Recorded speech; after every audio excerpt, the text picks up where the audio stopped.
Students of city high school, अस्सलाम वालेकुम। Class 9th physics और चैप्टर नंबर 4 हमने स्टार्ट किया हुआ था। लास्ट टाइम उसका टॉपिक किया था हमने रेजोल्यूशन ऑफ फोर्सेस।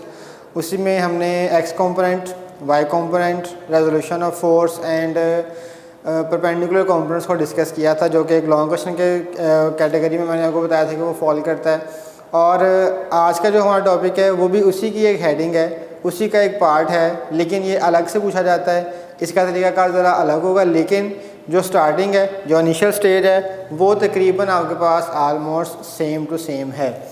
तो जो आज का हमारा टॉपिक होगा वो होगा सेम वही रेजोल्यूशन ऑफ फोर्सेस, लेकिन इसमें हम साथ बताएंगे determination of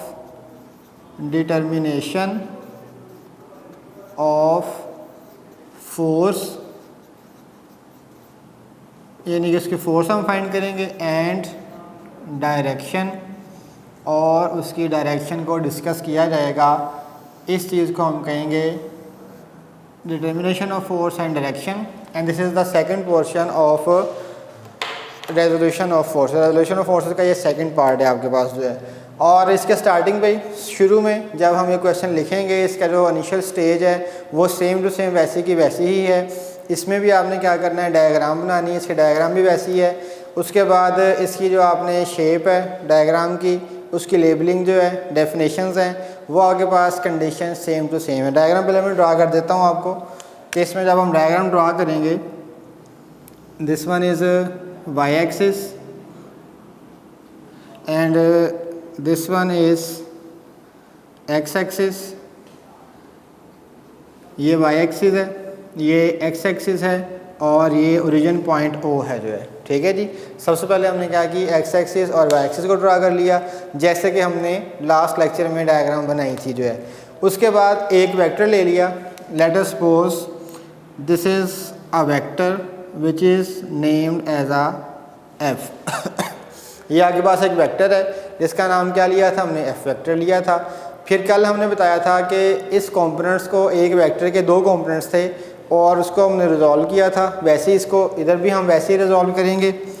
late us suppose के ये एक वेक्टर था, this one a vector which is named as a fx, और ये वाला वेक्टर जो है वो आपके पास क्या हो जाएगा, यहाँ से यहाँ तक, this one is named as a fy। क्योंकि वो अलॉन्ग x एक्सिस था इसलिए हमने उसे क्या कहा था कि वो x कंपोनेंट है, और ये अलॉन्ग y एक्सिस था इसलिए हमने क्या कहा, ये आपके पास उसका y कंपोनेंट है। किसका, इस फोर्स के। इस फोर्स के दो कंपोनेंट्स थे, एक fx और एक fy। फिर हमने कल बताया था कि इसकी आपके पास कोई भी प्रॉपर डायग्राम नहीं है, तो प्रॉपर डायग्राम बनाने के लिए हमने क्या किया था, fy की जो प्रोजेक्शन है वो हमने ड्रा की थी। इसकी प्रोजेक्शन यहाँ पे ड्रा करेंगे तो ये आपके पास उसकी प्रोजेक्शन यहाँ पे ड्रा हो जाएगी। This one is a projection of fy। मैंने कल भी बताया था कि प्रोजेक्शन है ये, रियल में वेक्टर यहाँ पे नहीं है। प्रोजेक्शन का मीनिंग था उसका साया, उसका इमेज। उसका इमेज हमने वहाँ पे शो करवाया ताकि हमारे पास ट्रायंगल OA और B जो है वो हम कंस्ट्रक्ट कर सकें और हमारे पास एक प्रॉपर डायग्राम बन सके जो है। ठीक है, इसके लिए हमने इसको क्या किया, सिंपली ड्रा कर लिया जो है। अब आपके पास f और fy और fx OAB, this is a proper diagram. इस पे ट्रिग्नोमेट्रिक रेशियोज लगा के कल हमने जो फाइंड की थी वो क्या क्या थी, एक fx ये फाइंड किया था और fy फाइंड किया था। This is equal to f cos theta and this is equal to f sin theta. It means के दो वैल्यूज़ हैं, एक fx किसके इक्वल है, f cos थीटा के, और fy किसके इक्वल है, f sin थीटा के equal. These are the perpendicular components of a force. ये आपके पास इस फोर्स के दो परपेंडिकुलर कंपोनेंट्स थे जो हमने प्रीवियस लेक्चर में प्रूव किए थे, ड्राइव किए थे कि वाकई ही x कंपोनेंट इसके इक्वल आता है और y कंपोनेंट इसके इक्वल आता है। sin theta, cos theta and tan theta, these are called the trigonometric ratios which are applied on a right angle triangle जो है। ठीक है जी। अब आज का जो हमारा काम है वो दो चीज़ें हमारी रह गई थी। एक तो ये वाला जो आगे पास एंगल थीटा है ये हमने अभी नहीं फाइंड किया था, और ये जो फोर्स F है इसको फाइंड करना अभी बाकी रहता था। आज का जो हमारा टॉपिक है वो इसी के रेलिवेंट होगा। हमने एफ एक्स फाइंड कर लिया था, एफ वाई की वैल्यू फाइंड कर ली थी, फॉर्मूले हमारे पास हैं, उनकी मदद से हम इनकी वैल्यूज़ कैलकुलेट कर सकते हैं। लेकिन एफ़ को अगर फाइंड करना हो इसका फार्मूला हमारे पास नहीं था, और अगर थीटा को फाइंड करना हो तो इसका भी फार्मूला हमने अभी ड्राइव करना बाकी था। तो आज का जो हमारा टॉपिक है उसमें हम स्टूडेंट्स यही डिस्कस करेंगे कि एफ़ कैसे फाइंड किया जाता है और थीटा को कैसे कैलकुलेट किया जाता है। तो शुरू करते हैं। लॉन्ग क्वेश्चन जब आगे पास करेंगे, डायग्राम आगे पास मैंने अंडरस्टैंड करवा दी कि आज हमने जो डिस्कस करना है वो क्या करना है। तो स्टार्टिंग पे ही सबसे पहली डेफिनेशन होगी, that is called resolution of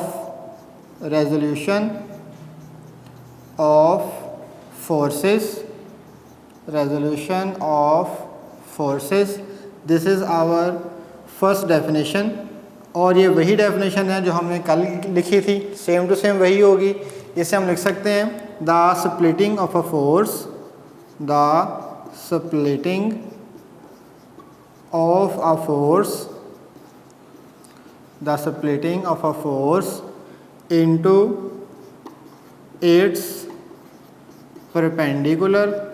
into its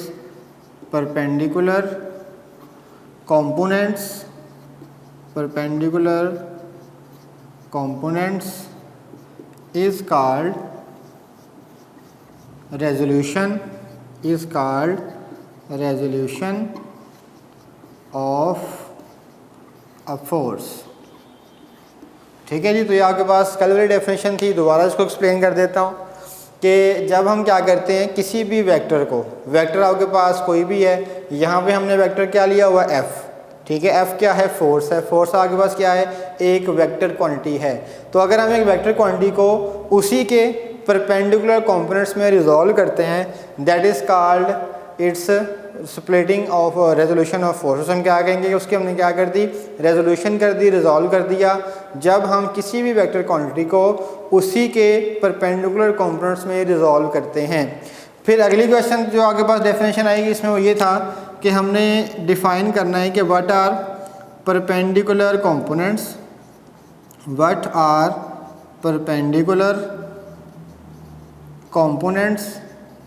के परपेंडिकुलर कंपोनेंट्स हम किसे कहेंगे।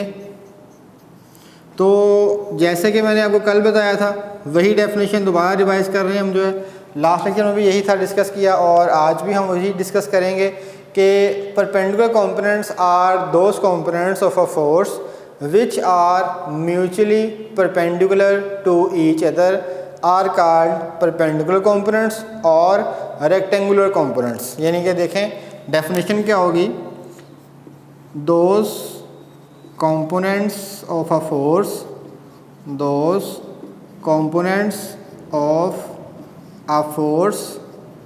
यानी कि ये फोर्स के वो कंपोनेंट्स हैं which are mutually perpendicular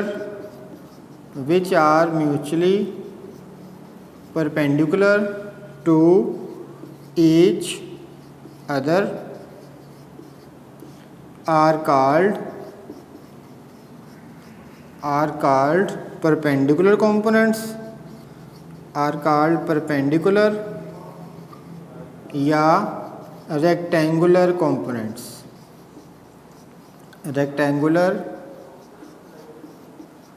components।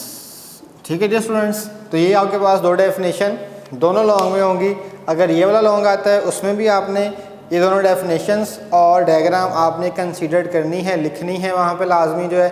अगर आपको कंपोनेंट्स वाला क्वेश्चन पूछा जाता है एक्स कंपोनेंट और वाई कंपोनेंट के बारे में, उसमें भी इतनी चीज़ आपके पास क्या है, सेम है। इट मीन्स कि जो आपके पास एक चीज़ आप याद करते हो ये आपके दो लॉन्ग क्वेश्चंस में आप लिख सकते हैं, दोनों डेफिनेशंस प्लस डायग्राम जो, ठीक है। अब इसके बाद इसको भी थोड़ा सा दोबारा एक्सप्लेन कर दूँ कि व्हाट आर म्यूचुअली परपेंडिकुलर। इसको हम म्यूचुअली परपेंडिकुलर क्यों कहते हैं, इसमें फ़र्क क्या होता है, इसलिए इसको म्यूचुअली परपेंडिकुलर कहते हैं। फ़र्ज़ करें कि एक वेक्टर ये है और दूसरा वेक्टर ये ड्रा कर दिया। एक को हम कह देते हैं एफ एक्स और this one is F Y. इनके दरमियान जो एंगल बनेगा, this angle is always equal to 90 degree. ये हमेशा क्या होगा, 90 डिग्री के इक्वल ही होगा। इसलिए इसे हम क्या कहते हैं, they are mutually perpendicular to each other, यानी कि बाहमी तौर पे एक दूसरे के साथ क्या करते हैं, ये परपेंडिकुलर रिलेशन क्रिएट करते हैं।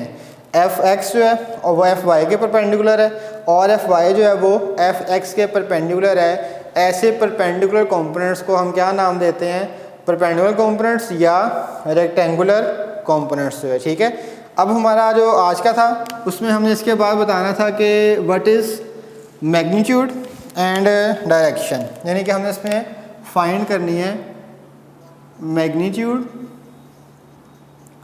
मैग्नीट्यूड का मतलब है बेसिकली हमने फोर्स की वैल्यू फाइंड करनी है, क्योंकि ज़ाहिर बात है वेक्टर क्वांटिटी है, फोर्स है, इसमें हमने क्या चीज़ फाइंड करनी है कि F की वैल्यू आपके पास कितनी आएगी। फोर्स आपने क्या करना है, यहाँ पे फाइंड करना है। फोर्स को हम बेसिकली क्या कहते हैं, मैग्नीट्यूड का नाम भी दे सकते हैं जो है। तो इसमें हमने क्या बताया, using Pythagoras theorem, using Pythagoras theorem, using Pythagoras theorem, ये एक पाइथागोरस थ्योरम है जो बेसिकली ज़्यादातर ये मैथ्स में अप्लाई होता है और किस पे अप्लाई होता है, राइट एंगल ट्राइंगल पे जो है। इसलिए हम क्या करेंगे, इसको यूज़ करेंगे यहाँ पे to find the magnitude, magnitude find करने के लिए जो है। तो देखें यहाँ पे आपके पास ऐसी वैल्यू आएगी इसकी कि हाइपोटेनियस का square is equals to base का स्क्वायर प्लस परपेंडिकुलर का square. This is the Pythagoras theorem.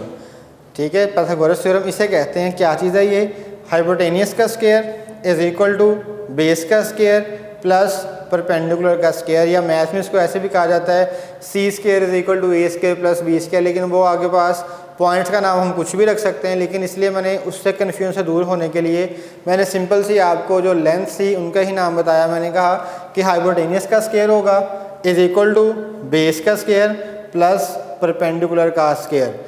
अब इसकी वैल्यूज़ हम उस डायग्राम से लेके इसमें डिस्कस करेंगे। तीन शेप आपके पास जो साइड से उनका मैंने मेंशन किया हुआ था।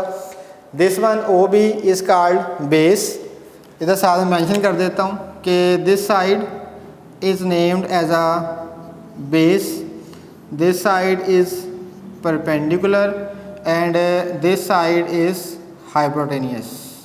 यानी कि एक ट्रायंगल की तीन साइडें हैं, बेस, परपेंडिकुलर और हाइपोटेनियस। अब वहाँ से डायग्राम से हम पॉइंट्स के वैल्यू लिखेंगे। पहले देखते हैं हाइपोटेनियस किसके इक्वल आ रहा है। This one is line called hypotenuse O A, O A is equal to hypotenuse. तो हम यहाँ पे इसकी वैल्यू लिखेंगे, hypotenuse is equal to O and A is equal to, अब बेस देखें, बेस आपके पास क्या वैल्यू है, ओ से लेके बी तक, ओ से बी तक इज़ कॉल्ड बेस। तो हम लिखेंगे बेस की जगह पे O B, O and B इसका स्क्वायर प्लस, अब लिख रहे हैं परपेंडिकुलर, दिस लाइन ए और B, this line is called perpendicular. तो ए और बी आगे पास क्या है, इसका परपेंडिकुलर होगा। यहाँ पे लिखेंगे हम ए बी का स्क्वायर। अब इसकी वैल्यू लिख देंगे, ओ ए किसके इक्वल था, एफ़ के इक्वल, यहाँ पे आ जाएगा एफ़ का square, O B is equal to F X का square and A B is equal to F Y का स्क्वायर। ठीक है, दोबारा देखें यहाँ पे वैल्यूज़, ये देखें ओ ए किसके इक्वल है, एफ़ के इक्वल, ओ बी वो किसके इक्वल है, एफ एक्स के इक्वल, ए और बी वो किसके इक्वल था आपके पास, एफ वाई के इक्वल जो है। तो यहाँ से हमने सारी की सारी वैल्यूज़ पुट की, इसको सॉल्व किया। सॉल्व करने के बाद लिखेगा यहाँ पे taking under root, taking under root कि हमने यहाँ पे क्या कर लिया, अंडर रूट ले लिया on both sides, both sides दोनों तरफ ले लिया अंडर रूट। तो जब दोनों तरफ अंडर रूट लेंगे यहाँ पे आंसर आ जाएगा एफ स्क्वायर और अंडर रूट, फिर आ जाएगा F X square plus F Y square और इसके ऊपर भी अंडर रूट का साइन आ जाएगा। ठीक है जी, दोनों तरफ हमने क्या कर लिया, इसका अंडर रूट ले लिया या स्क्वायर रूट ले लिया जो है। अब आपके पास क्या होगा, this value is cancelling with the square, क्योंकि अंडर रूट की वैल्यू कितनी होती है 1/2। ठीक है, पावर होती है 1/2, 1/2 2 से मल्टीप्लाई होगा तो वो कैंसिल हो गया। सिंपल यहाँ पे क्या बचेगा, एफ इज़ इक्वल टू, इनके आगे पास अभी स्क्वायर्स ख़त्म नहीं हो रहे। इसकी दो रीज़न्स हैं। दो रीज़न्स क्या हैं? पहली रीज़न ये है कि दोनों तो आगे पास स्क्वायर हैं, अगर हम उनके स्क्वायर ख़त्म कर देते हैं तो इसकी वैल्यू नेगेटिव भी आ सकती है और मैग्नीट्यूड की वैल्यू कभी भी नेगेटिव नहीं आती। अगर एफ वाई या एफ एक्स नेगेटिव आ भी जाता है तो स्क्वायर की मदद से ये क्या हो जाएंगे? ऑटोमेटिकली प्लस हो जाएंगे जो है, ठीक है। एक तो ये रीज़न हो गई। दूसरी ये है कि दोनों आपस में प्लस हो रहे हैं, पहले ये प्लस होंगे, प्लस होने के बाद जो आंसर आएगा वो फिर स्क्वायर रूट के साथ क्या होगा? डील किया जाएगा जो है। तो ये दो रीज़न्स थी जिसकी वजह से हम इसको अभी यहाँ पे कट नहीं करेंगे।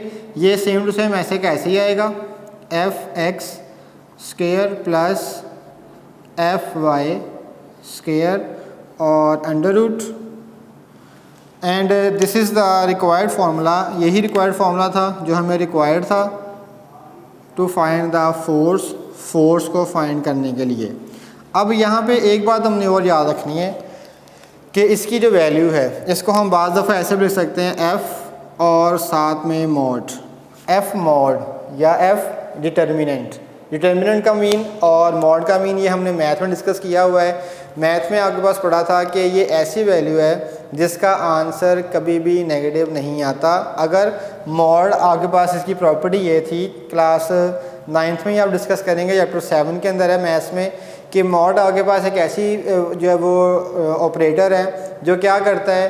कन्वर्ट कर देता है नेगेटिव वैल्यू को भी पॉजिटिव के अंदर जो है, यानी कि इसकी वैल्यू किसी भी का आंसर जो है वो नेगेटिव नहीं रहने देता।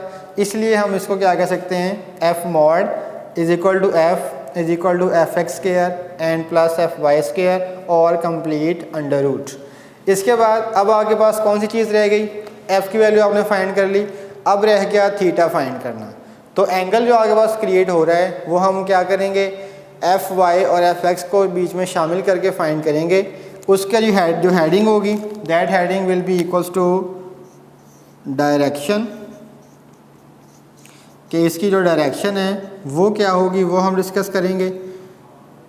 डायरेक्शन, तो डायरेक्शन बेसिकली हम किसे कहेंगे? थीटा को लिखेंगे जो है, थीटा इज़ कॉल्ड डायरेक्शन इसकी, और इसको हमने यहाँ पे क्या करना है जी? फाइंड करना है। तो इसके लिए तीसरी ट्रिग्नोमेट्रिक रेशो, दो तो हमने कल यूज़ कर ली थी, एक साइन थीटा को भी यूज़ कर लिया था और कॉस थीटा को भी यूज़ कर लिया था। जो तीसरी ट्रिग्नोमेट्रिक रेशोज़ थी which is called tan theta, उसको हम यहाँ पे यूज़ करेंगे। हम बताएंगे कि tan theta is equal to perpendicular over base, ठीक है। टेन थीटा किसके इक्वल है? परपेंडिकुलर ओवर बेस के इक्वल है। अब अगेन डायग्राम से हम क्या करेंगे? परपेंडिकुलर की वैल्यूज़ को डिस्कस करेंगे। This one is the value of perpendicular A और बी, और बेस किसके इक्वल है? ओ और बी के इक्वल। तो देखें यहाँ पे स्टूडेंट्स आपके पास फॉर्मूला जो बनेगा, perpendicular is equal to A B and base is equal to O B. अब इनकी वैल्यूज़ हमारे पास हैं, ए बी की वैल्यू किसके इक्वल है? एफ वाई के इक्वल। ओ बी की किसकी वैल्यू है आपके पास? एफ एक्स के इक्वल। तो यहाँ पे वैल्यूज पुट कर दें, A B is equal to F Y and O B is equal to F X. और यहाँ पे क्या चीज़ है आपके पास? टेन और थीटा। अब आपने सिर्फ थीटा फाइंड करना है, सिर्फ आपने एंगल फाइंड करना था। जो ट्रिग्नोमेट्रिक रेशियो साथ लगी हुई है उसके अटैच है, उसको आप इस तरफ से उस तरफ लेके शिफ्ट करेंगे। जब शिफ्ट करेंगे it will become theta is equal to tan inverse F Y over F X and bracket close. अब ये आपके पास ट्रिग्नोमेट्रिक रेशियोज़ का फंक्शन क्या होता है कि अगर आपके पास जो चीज़ यहाँ पे क्या हो रही है? मल्टीप्लाई, यहाँ पे आगे क्या होगी? डिवाइड। जब डिवाइड होगी उसकी पावर कितनी थी? 10 की पावर 1। जब उसको नीचे से मैं ऊपर लेकर आया तो वो पावर कितनी हो गई? -1। एक तो ये तरीका अंडरस्टैंडिंग का है। या आप इसको ये भी समझ सकते हैं कि ट्रिग्नोमेट्रिक रेशियोज़ का जो रिलेशन है, तरीकाकार है, वो ये होता है कि sine theta, cos theta, tan theta अगर आपके पास एक साइड पे हैं इक्वलिटी के, और अगर वो उससे ऑपोजिट साइड पे मूव करेंगे इट विल बिकम इनवर्स। वो उसी का क्या बन जाएगा? इनवर्स बन जाएगा। जो कि यहाँ पे हुआ, यहाँ पे टेन था, यहाँ पे हुआ क्या हो गया? Tan inverse. और यही फार्मूला हमने डायरेक्शन के लिए जो है ड्राइव करना था, tan inverse is equal to F Y over F X. तो इसी के साथ आपके पास जो आज का टॉपिक था वो भी जो है कंप्लीट हो गया। इसमें भी हमने क्या दो चीज़ें फाइंड करनी थी, एक उसका मैग्नीट्यूड और एक उसकी डायरेक्शन, जो दोनों को डिस्कस करना था। डायरेक्शन भी डिस्कस कर लिया हमने और उसका जो मैग्नीट्यूड है वो भी हमने फाइंड कर लिया। अब हमारे पास वेक्टर की तमाम चीज़ों को कैलकुलेट करने के फार्मूलाज ड्राइव हम कर चुके हैं, जैसे कि थीटा का फार्मूला हमने ड्राइव कर लिया। अगर आपने एफ़ की वैल्यू फाइंड करनी है तो एफ़ का फार्मूला भी हमारे पास है।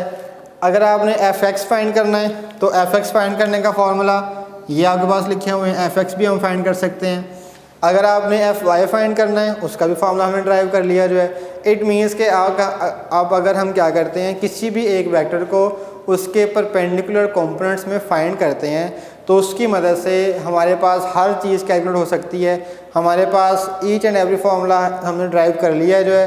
एफ एक्स का फार्मूला भी ड्राइव कर लिया, एफ वाई का भी, एफ़ का भी और थीटा का भी। तो आपके पास सारी की सारी वैल्यूज़ ईज़िली यहाँ पे कैलकुलेट की जा सकती हैं। इसके जब हम न्यूमेरिकल सॉल्व करेंगे तो वहाँ से आपको आइडिया हो जाएगा कि किस किस तरीके की आपके पास न्यूमेरिकल्स हैं, कि कहाँ कहाँ पर ये फार्मूलाज यूटिलाइज़ किए जाते हैं जो है। इसी के साथ सिटी हाई स्कूल की तरफ से अल्लाह हाफ़िज़।